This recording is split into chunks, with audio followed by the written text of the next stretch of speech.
એ પતિદેવ, હું તમને એક વાત પૂછું? હા બોલ. પણ તમારે સાચું કહેવું પડશે. તમે મારા સોગન છે.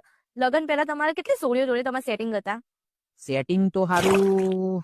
અરે તમે ગભરાશો નહીં, હું બીજા બૈરા જેવી નહીં. મને ખબર છે આ જમાનામાં બધું નોર્મલ છે. હા તો ખબર. હું પહેલા ધોરણમાં હતો ત્યારે મને એક છોકરી ગમતી હતી, પણ એના જોડે મારું સેટિંગ ના થયું. પછી મારા ધોરણ 5 માં આવતા તો પછી છે ને 2 છોકરી જોડે સેટિંગ કરી નાખ્યું, અને ધોરણ 10 માં આવતા તો આપણા 8 છોકરી જોડે સેટિંગ કરી નાખ્યું, અને કોલેજ પૂરી થઈ થતા તો મારા 25 છોકરી જોડે સેટિંગ હતું. પણ હારી એમાંથી કોઈના જોડે આપણું સિરિયસ રિલેશન નતું. પણ હારી એક છોકરી હતી ને તેના જોડે આપણે દિલમાં ઉતરી જવાની એવું મને લાગતું હતું. પણ હારી એના પાછળ ગમે તેટલો ટ્રાય કર્યો તો એ સેટિંગ ના થયું. પછી છેલ્લે તું મને ભટકાઈ જાય, પછી મારો લગ્ન છે ને તારા જોડે થઈ ગયો. પણ મજાની વાત તો એ હતી કે જે છોકરી મને ગમતી હતી એ હજી સુધી નહીં પડી, હજી સુધી કુંવારી છે. બોલ બોલ.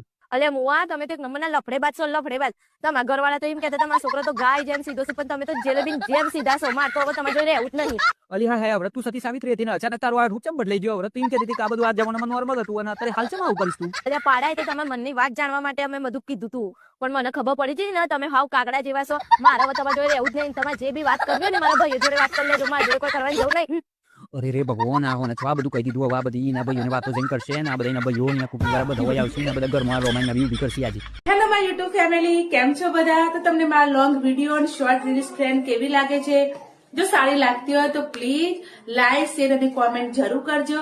અને જે લોકો મારી ચેનલ સાથે નવા છે, જેમને મારી ચેનલને સબસ્ક્રાઇબ નથી કરી, તો પ્લીઝ સબસ્ક્રાઇબ નું બટન દબાવીને પછી જજો.